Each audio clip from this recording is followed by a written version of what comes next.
Okay, let's go ahead and get started, everyone. Welcome, welcome.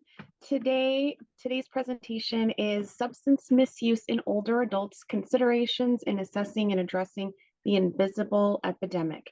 This is a collaborative presentation for the San Diego County Substance Use and Overdose Prevention Task Force Community Resiliency Committee.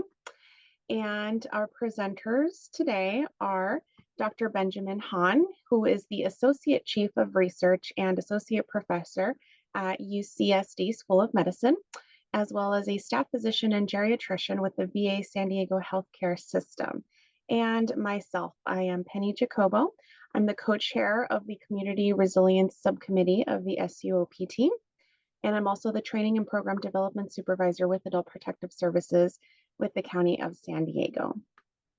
So we just want to do a very quick poll to see who is joining us today. I am going to go ahead and open up that poll here.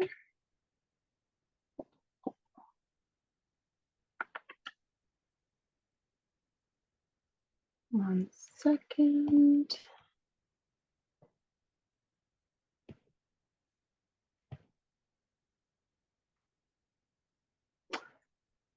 Sarah, I'm not finding the poll. Thank you.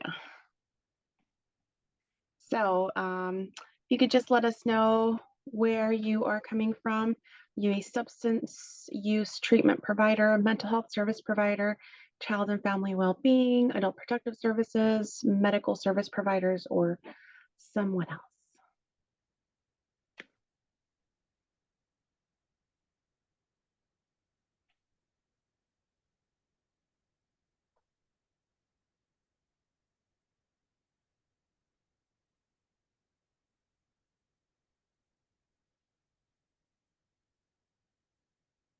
Okay, thank you all for voting. So it looks like we've got a good mix of people, 20% substance use providers, 11 mental health service providers, we've got 18% APS, and other. Great, thank you all for being here. Hopefully this will be very good, relevant information that you can all use in your everyday work.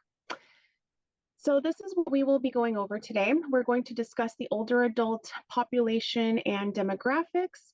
We're going to discuss the difference between substance use and the spectrum of misuse. We'll be reviewing some substance misuse contributing factors in older adults, and then identify vulnerabilities due to the aging process and comorbid medical and psychiatric issues. And this will also include differential diagnosis along with dementia. And then we'll review specific substance-specific impacts or dangers in the older adult population.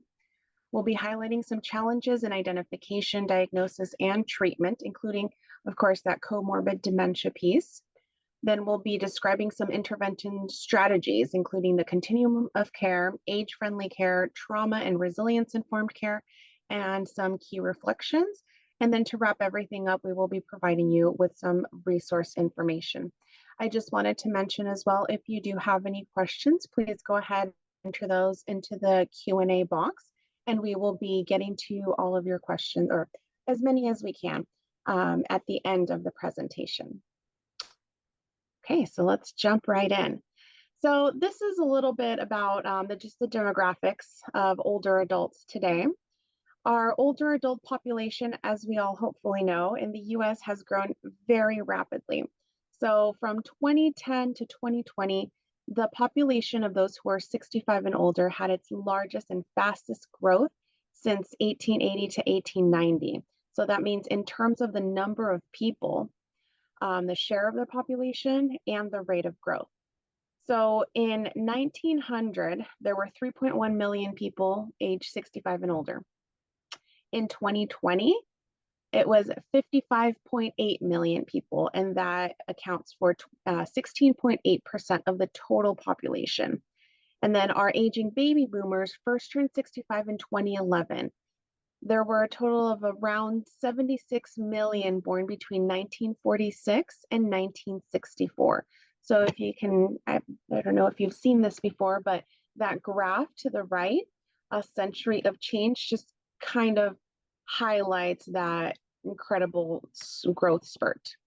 And then as far as projections for continued growth, we are expecting about 82 million people 65 and older by the year 2050, which is a 47% increase. And then the total share of the population is projected to increase from 17% to 23%. So it is a significant number of people who will now be in our society who are older adults. So just to keep in mind their cultural experience, the people who are now older adults had a greater exposure to and higher social acceptance of psychoactive substances than earlier generations. So sometimes when we think about older adults, we'll think of people that might have been very naive, not really wanting to talk about things. However, the reality is that this current cohort has had a higher rate of substance use, both previous and lifelong. So that is something to keep in mind as we are continuing to work with this population in particular. So now we're going to show a short video. This video is over 10 years old, but it still gives us a good overview of the experience of the baby boomer generation and a possible scenario of how an individual might develop substance misuse. So let's take a look at that video. Here's a baby boomer fact.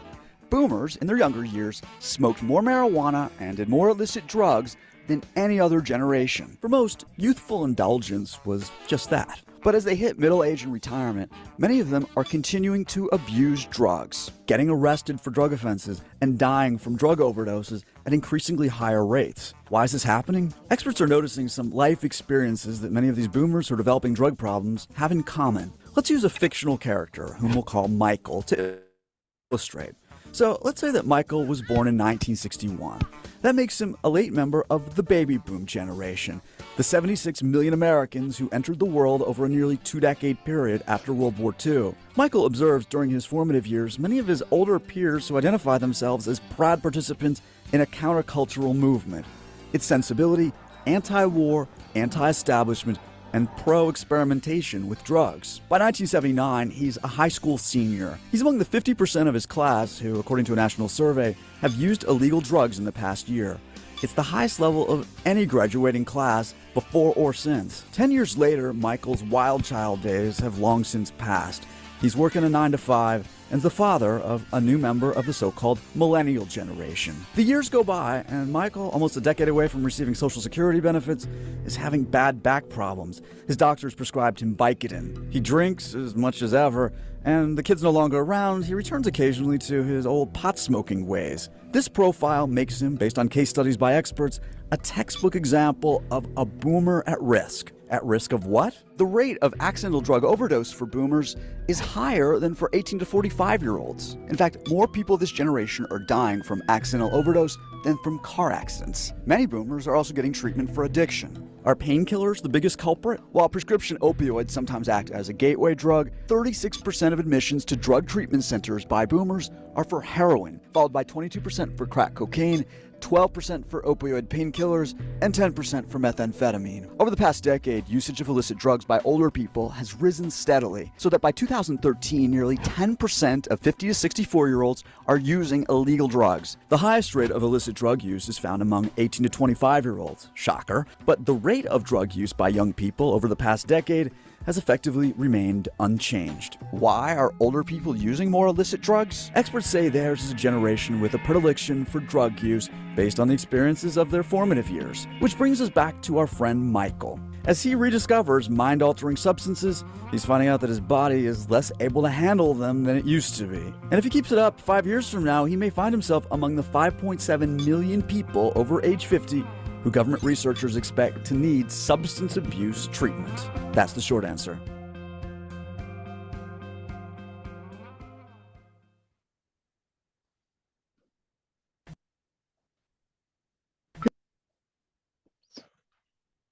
Okay, so I am going to go ahead and pass it over to Dr. Han. Great. Thank you so much. So yeah, it's a pleasure to be here with you. So I'm just going to start off by kind of reviewing the spectrum of substance use. So in the general population, alcohol and drug use exist on a spectrum ranging from no use and low risk use to severe substance use disorders. And I do want to emphasize that most substance use in the population is low risk. The term I like to use is unhealthy substance use, which defined here is any use of alcohol and or drugs that increase the risk of experiencing adverse health consequences, the severity of which generally increases with the amount and frequency of use. Unhealthy substance use, so I consider it here problematic and potentially harmful use, as well as substance use disorders. And so I want to key in kind of on the individuals with problematic use or potentially harmful use, because those are the patients that may not be experiencing consequences of their use, but the quantity or pattern of their substance use places them at risk for experiencing negative health outcomes, including injury as well as overdose. One of the main purposes of this talk is really to note that for older adults, due to physiological changes related to aging, as well as increased comorbidity, medication use, which we'll go into in further detail, the threshold of risky or problematic use decreases as older adults are much more susceptible to the negative impacts of drugs and alcohol, especially compared to younger adults, or especially compared to when they were younger. Substance use disorders, which are defined by specific diagnostic criteria and classified by the DSM-5, are based on levels of symptoms as mild, moderate, and severe. It is characterized really by significant impairments in health and social function and impaired control over substance use. And later in this talk, we'll go over some of the criteria and how they may not fit perfectly for older adults. And therefore, it can be challenging to diagnose substance use disorders in older patients. Next slide. Okay, so in terms of risk and contributing factors of substance use in older adults, the data on risk and contributing factors in later life is really from the literature we have now based on alcohol use, which are, these are really presented here. We have very limited data for other substances, but it's important to recognize that no single factor can predict whether a person will have problems with drugs or alcohol. It's also important to recognize that substance use is complex. It's biological, it's social, it's political, and that a combination of genetic, environmental, and developmental factors influences the risk of for addiction or substance misuse.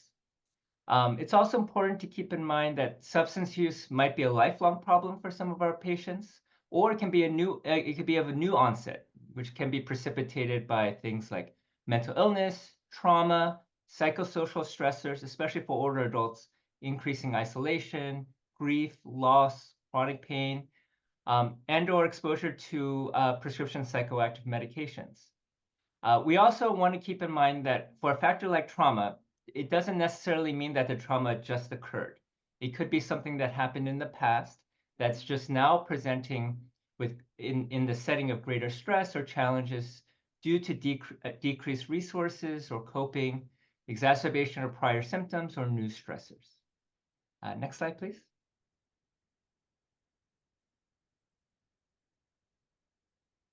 And so this is important because older adults, as the video showed, are dying of drug overdoses at an increasing rate. So while the rates are still relatively lower compared to younger adults, and this recent study shows the rates of overdose deaths among people 65 and older in this country. The rates have increased quite sharply. So in 2002, there were about 1,000 drug-related overdose deaths, and this has increased to nearly 7,000 in 2021, and unfortunately have continued to increase as we move forward. We see that the highest rates of drug overdoses among this older population are among non-Hispanic African Americans. And as with younger adults, we also see that most of these overdoses are related to illicitly manufactured drugs, such as synthetic opioids, specifically fentanyl.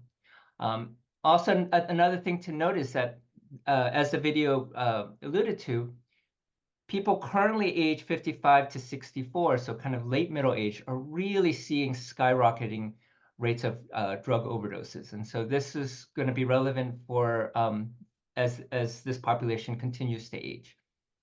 Next slide, please. Another thing we wanted to focus on is language. And so this was a quote from one of our studies that we did. One participant told us, "In our communities, people are dying. Our brothers, sisters, fathers, mothers, sons, and daughters, even grandparents are dying every day from drug overdoses, but we aren't talking about it. The shame and silence are killing us." And so there is a lot of stigma related to drug use and drug use treatment in this country. There's the misconception that substance use disorders is a moral failing. It is not. But there are a lot of negative words that reflect the stigma. So terms like addict, abuser, the dichotomy between clean and dirty, that reflects the stigma around drug use. And there are real consequences to this stigma. It prevents our patients from getting the help that they need. It prevents them from opening up with their healthcare providers.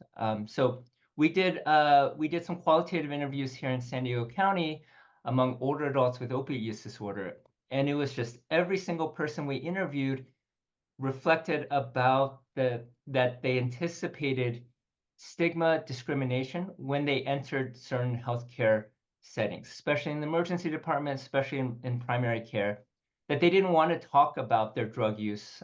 They didn't want to talk about alcohol use. And so these barriers really prevent patients from getting the help that they need. Next slide, please. Okay, so as I mentioned before, older adults are more susceptible to the risk of psychoactive substances.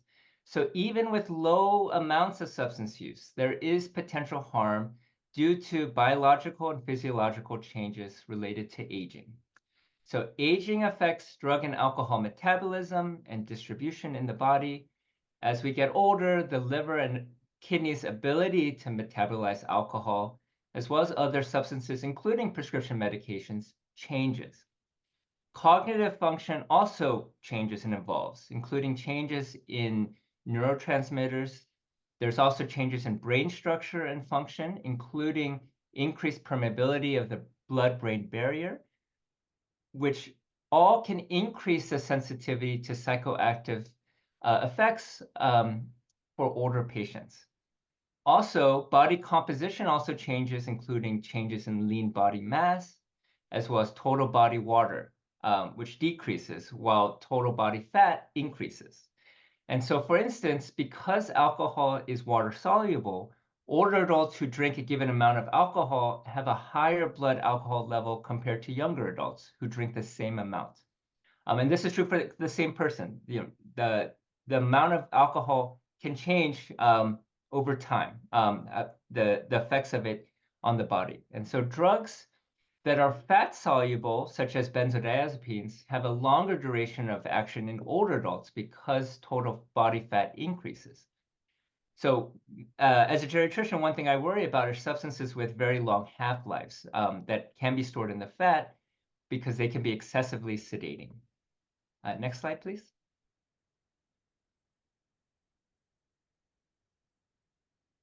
So older adults are also vulnerable to the harms of substance use, again, even at low levels of substance use, because they can exacerbate existing comorbidities or chronic diseases. So some classic examples is alcohol can trigger a gout attack. Alcohol can affect the liver. Methamphetamine can exacerbate heart disease, such as heart failure or arrhythmias like atrial fibrillation. And substances, as we know, can cause chronic diseases. So, for instance, tobacco can lead to chronic obstructive lung disease or COPD. Substances can also worsen the symptoms of insomnia, for instance, alcohol and stimulants, and memory impairment, such as benzodiazepines, opioids, and perhaps cannabis. And as we know, they can also interact with a range of medications, and we've included some here. which can therefore increase medication side effects or even lessen the efficacy of these medications. Other factors that increase risk for harm among older adults are the common practice of seeing multiple prescribers, each of whom may prescribe medications without full knowledge of other medications prescribed, as well as over-the-counter and non-medication substances being used by older adults. Older adults may also borrow medications from other household members, use medications for reasons other than intended, unintentionally take the wrong medication, take more than intended, as well as stockpile medications. And importantly, and I see this often in clinical practice, older adults are just not aware that their use of substances may exceed recommended limits or is risky when combined with their medications. Okay, next slide, please. So all these factors put together result in older adults who use substances having more significant impairment, lower tolerance, and less awareness of their impairment compared to younger adults. This contributes to an increased risk of harm, and some of the potential harms of psychoactive substance use excuse me, include increased somnolence, dizziness and lightheadedness, which can result in falls, accidents, can impair cognition as well as memory. As mentioned before, can exacerbate existing chronic disease and therefore making it very challenging to manage those chronic diseases. It can cause physiological dependence.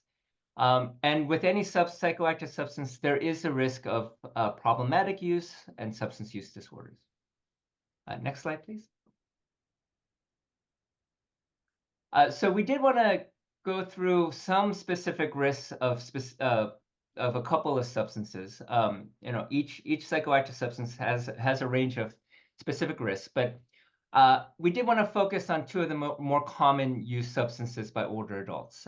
So the first is alcohol. So alcohol has a range of potential harms, including cardiovascular disease. It can cause chronic heart failure. It can increase blood pressure, increase risk for certain types of strokes. Can also increase risk for arrhythmias like atrial fibrillation. Alcohol is a carcinogen, so it does increase your risk for certain cancers, especially in the oral cavity, breast cancer, esophagus cancer, liver cancer, as well as increase the risk for digestive diseases. We think often of leading to cirrhosis, but it can also cause pancreatitis. It can cause inflammation throughout the GI tract. Long-term and heavy alcohol use is strongly correlated with cognitive impairment, dementia, as well as psychiatric illnesses such as depression. Can lead to respiratory disease, most notably sleep apnea. It can affect the endocrine system, increasing the risk for patients to have osteoporosis, which is relevant for our older patients, and increase the risk for injuries such as falls, motor vehicle accidents, interpersonal violence, as well as risk for certain infectious diseases, as heavy alcohol use can affect the immune system. Next slide, please. And so one of the hot topics I get asked a lot is cannabis, because there is a lot of interest in cannabis or marijuana for the treatment of chronic symptoms. In clinic, I constantly ask my patients if cannabis can help with a range of symptoms, including chronic pain, including insomnia, including anxiety. But one thing that I find that a lot of people don't recognize is that, as with anything, any medication we give in clinic or any substance, there are potential risks. And so it's very important to weigh the benefits versus the risk. And that's challenging because there hasn't been much research on cannabis, especially for medical purposes, due to it being still a Schedule I drug. But some potential risks of cannabis include the risk for cardiovascular disease. There appears to be a potential association. So a lot of this, I'm just want to emphasize our potential. We don't have the same data that we have with alcohol, but there is a potential risk for cardiovascular disease, respiratory disease. One thing I worry about, especially people who are smoking, is could lead to chronic lung disease like COPD. There is a condition called cannabinoid hyperemesis syndrome, which is usually with patients with heavy cannabis use, but it leads to the cyclic vomiting syndrome. And I've been practicing both geriatrics and addiction medicine for over 10 years. I never really saw this syndrome until the past 2 or 3 years, where I've seen many of cases in clinic as well as in emergency department of patients presenting with this. Unclear about the cognitive effects, especially with long-term use of cannabis. And so that's an area that I worry about as a geriatrician, but we really need more evidence for. There are known psychiatric effects in certain patients that can cause delirium, psychosis, increased anxiety, and injuries. So there's an increased risk for motor vehicle crashes as well as falls. We did a study using California state data, which showed very sharp increases in the number of older adults presenting to the emergency department for cannabis-related reasons in the past 20 years. So next slide, please. Okay, so next, I did want to circle back to some of the DSM-5 criteria for substance use disorder, and just consider how they may be different for older adults and what makes it more challenging to diagnose substance use disorder in this population. So on the left are some of the criteria. So there are 11 criteria for substance use disorder. So one of the criteria is use in larger amounts or over a longer period than was intended. So for our older patient who may have cognitive impairment, this can prevent adequate self-monitoring. And so this is something I often see a lot in clinic is we're trying to cut down on someone's alcohol use, but they forget how much alcohol they've been using throughout the day. And so that's where some of our patients run into problems. Again, substances may impair cognition greater than younger adults, and so this again may factor in terms of self-monitoring.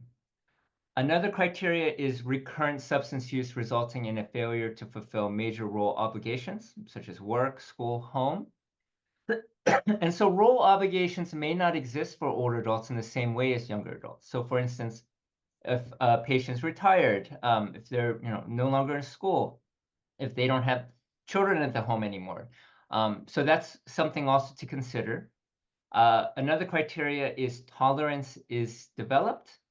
And again, because of the increased sensitivities to psychoactive substance use, older adults can seem to have lower rather than increased tolerance to certain psychoactive substances. Next slide, please.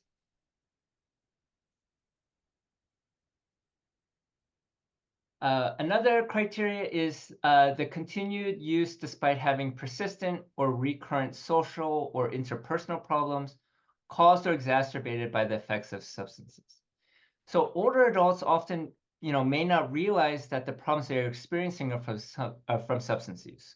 Oftentimes for the patients I see, they think a lot of their symptoms or the problems that they're having is related to their chronic diseases or prescribed medications, and they don't recognize that it might be related to their alcohol use or other substance use that they're using. Another criteria is continued use despite resulting social or interpersonal problems. Again, because social roles change as people age, a lot of older adults that I see engage in fewer activities, are more socially isolated, and so it can make it difficult to detect in some of these patients.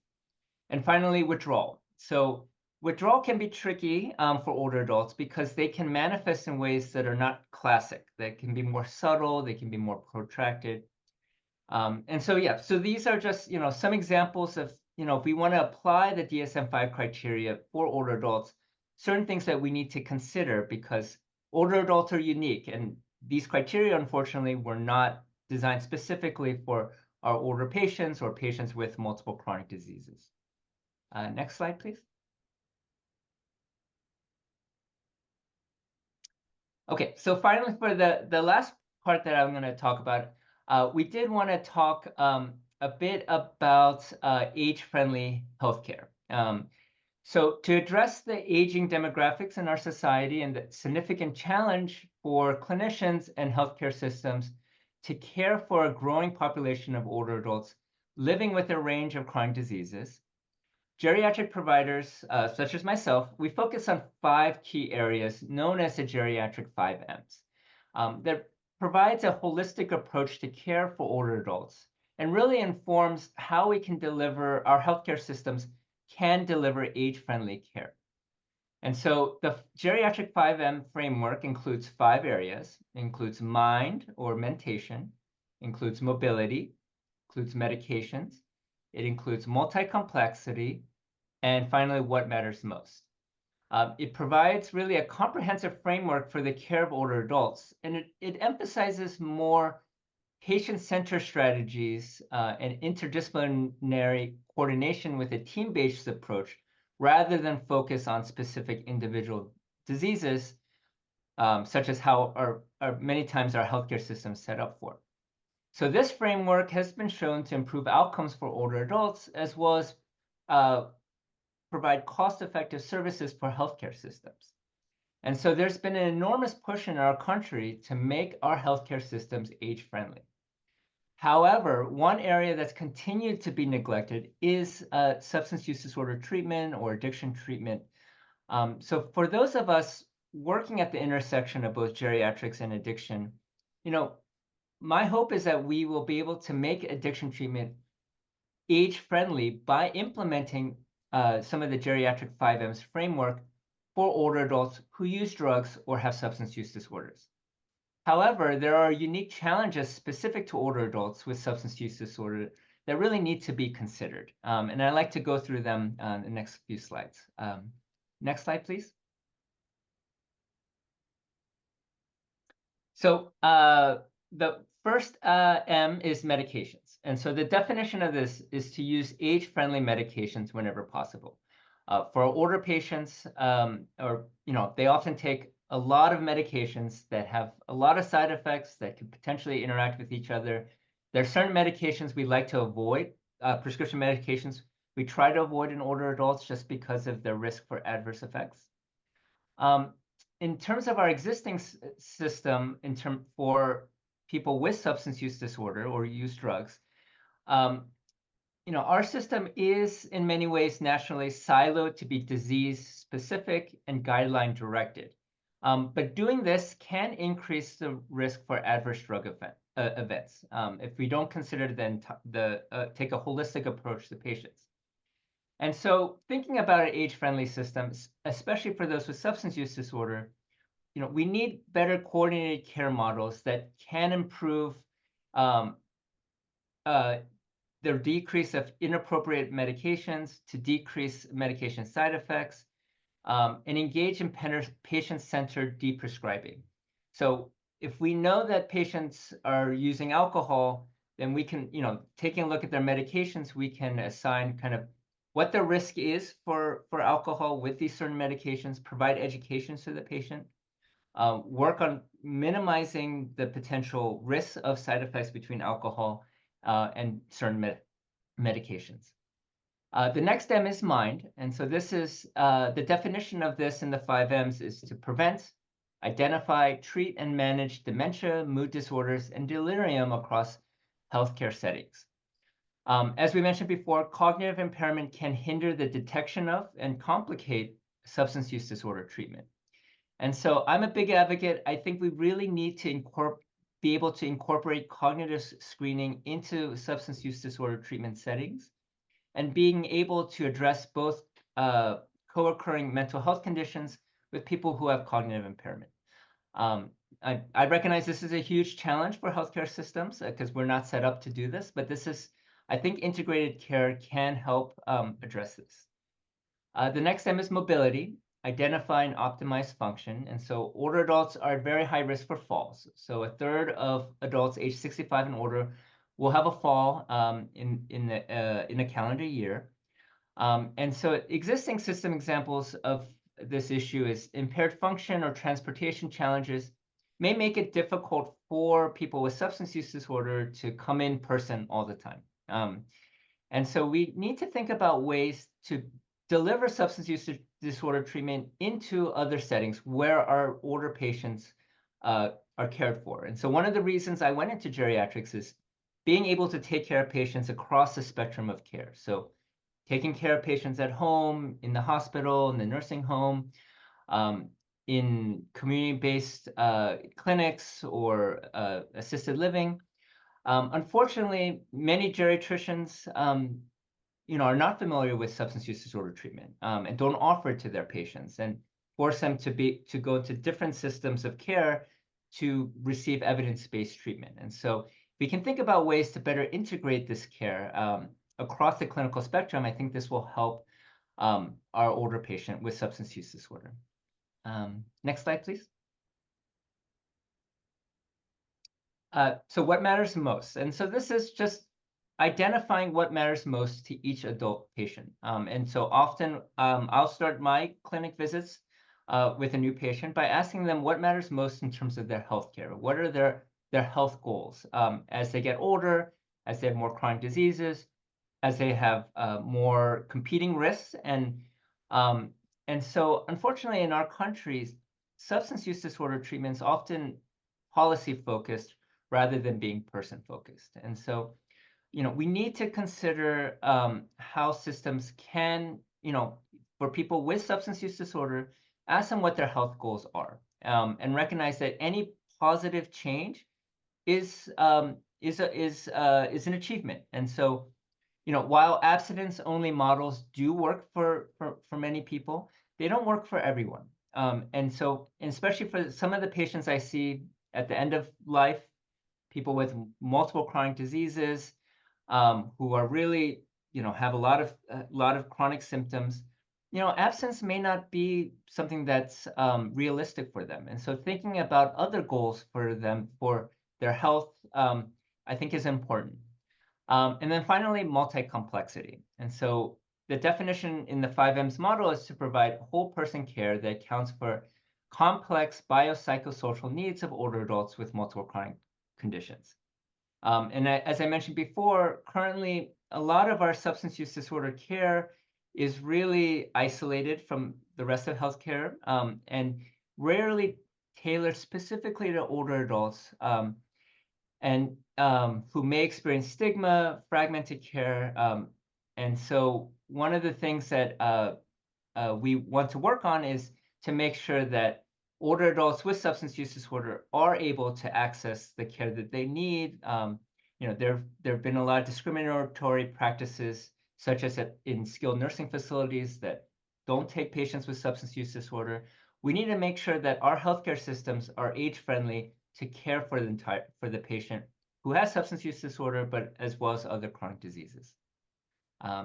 Great. So I think that's my part. Okay, so let's talk a little bit about some intervention strategies, trauma and resilience informed care.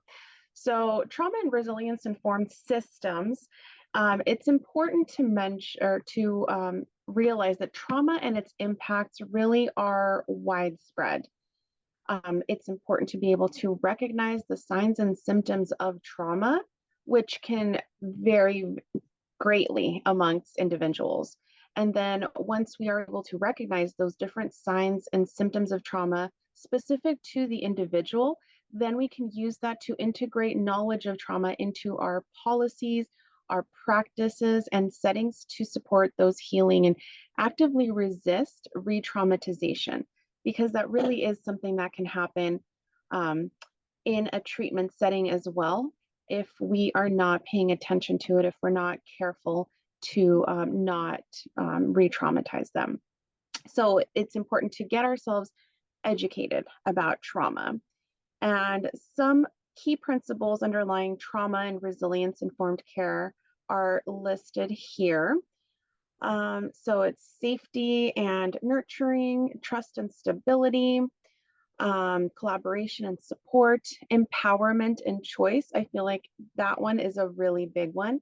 A lot of the times our older adults feel like they don't have a choice. They don't feel empowered to take control of their own health. They don't feel empowered to take control of their substance use. So that is a really important one in the setting of resilience informed care.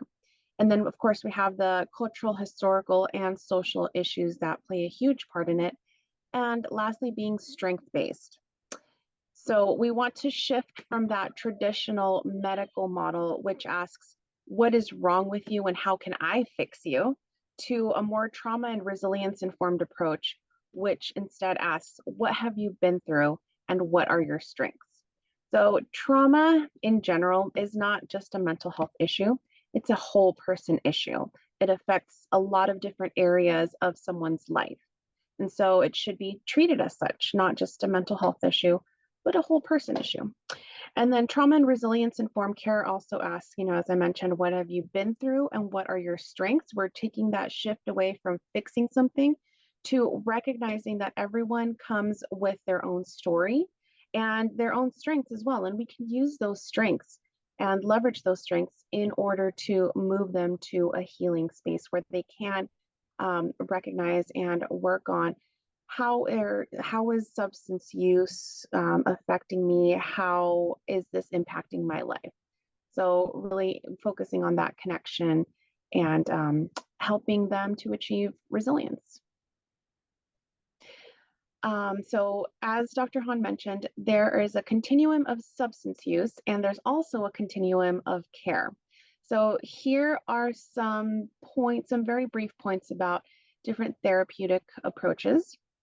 So the most commonly used approaches are motivational interviewing, cognitive behavioral therapy, and multidimensional family therapy, which is also and also dialectical behavior therapy and assertive community treatment. So let's break those down a little bit. We have motivational interviewing, and this helps resolve any ambivalence about change. It's very collaborative and goal-oriented. So this might be a good model to use for those that have not fully committed to the idea that there might be a problem. The motivational interviewing can accept that ambivalence about change. And that's a normal human experience that is often a necessary step in the process of change. The motivational interviewing rests on the assumption that people are ambivalent about change versus weak or resistant to doing so. So it's more optimistic, which is, of course, one of the tenets of trauma-informed therapy. It's more of an optimistic approach, and it is aimed at resolving this ambivalence through eliciting and reinforcing change talk. So change talk is those are the statements that we make that reflect our desire to change, that focus on our ability to do so, and also list specific reasons for change and express the commitment to change. So for example, somebody that we might be working with might say, well, it is a lot harder for me to, go out and do my shopping when I am drinking alcohol or using any kind of substance. So just reinforcing that and listing specific reasons why it might be a good idea to make a change in someone's life. So studies show that change talk, particularly in clinical settings, has been linked with successful behavior and the actual change itself. I encourage all of us again to consider the power of language. We had a slide previously on stigma. So we know that language is very powerful and it can be a powerful deterrent. So instead of labeling someone as resistant, maybe consider that individual's method of engaging and coping in the world that has served a purpose at some point in their lives. And it can be difficult to envision another way, anything different than that, even if prior coping strategies are no longer serving the individual and are causing challenges.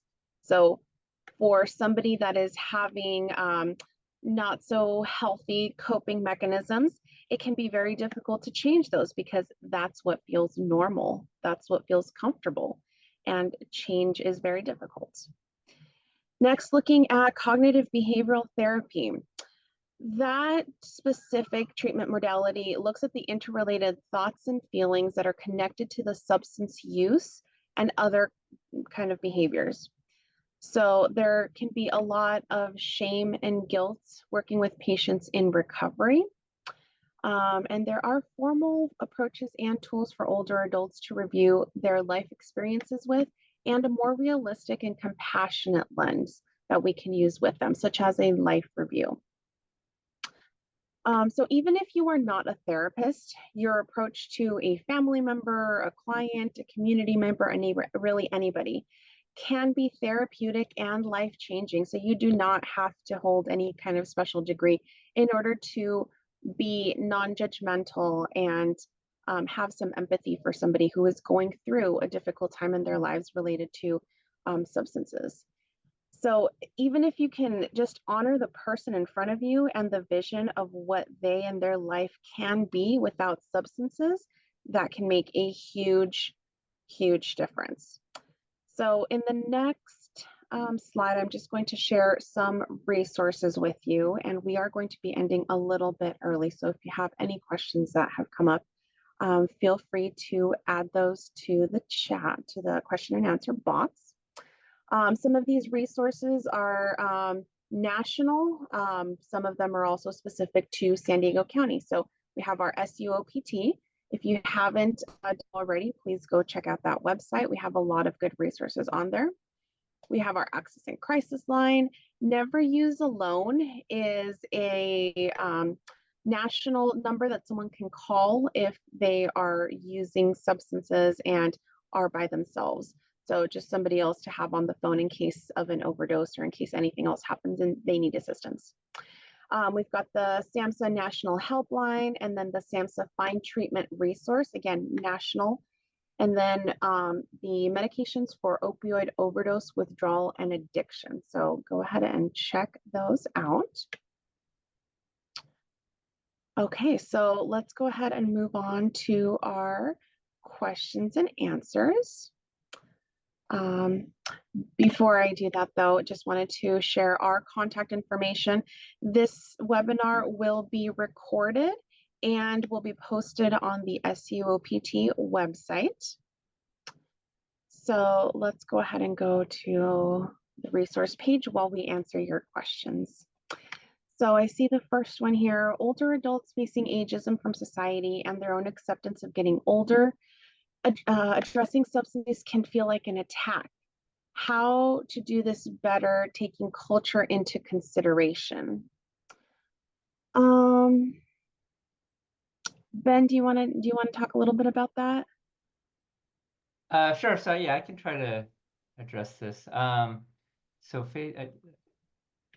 Right. So oftentimes, if someone is having problems with their substance use, addressing it just in general can feel like attack, but especially for older adults who, as you mentioned here, facing other challenges can be an attack. And so for me, at least, I try to frame substance use really in a health context and really focusing it on how substances may or may not be affecting someone's chronic diseases or their health or their function or their overall goals in terms of their health. And I find placing it in a health context often, focusing more on the health rather than on the actual substances, often people are more inclined to engage with me in terms of that. Not everyone, but so that's usually how I usually frame it.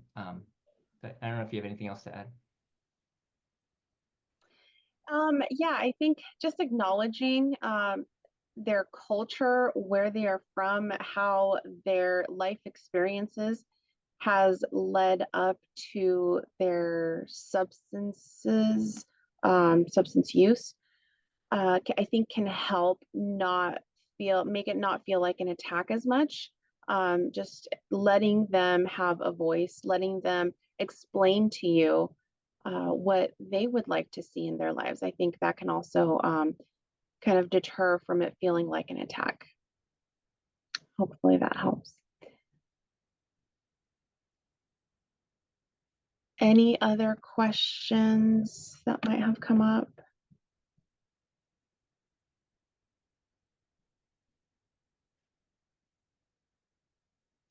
Yes, so somebody is asking a question about the website. So our SUOPT, the substance use Overdose Prevention Task Force is the very first one on here. If you want to go ahead and write that down. Again, this webinar will be recorded and posted on that, so you can check it out later if you didn't get a chance to watch the whole thing.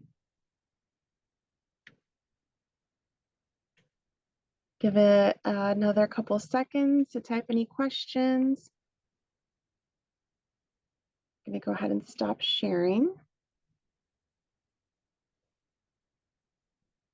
Okay, well, thank you all for being here. Thank you for your services to our older adult population. Hopefully this presentation did provide you with a little bit more to consider and to work with as far as treating your older adults. So thank you all, and we will see you next time. Take care, everyone.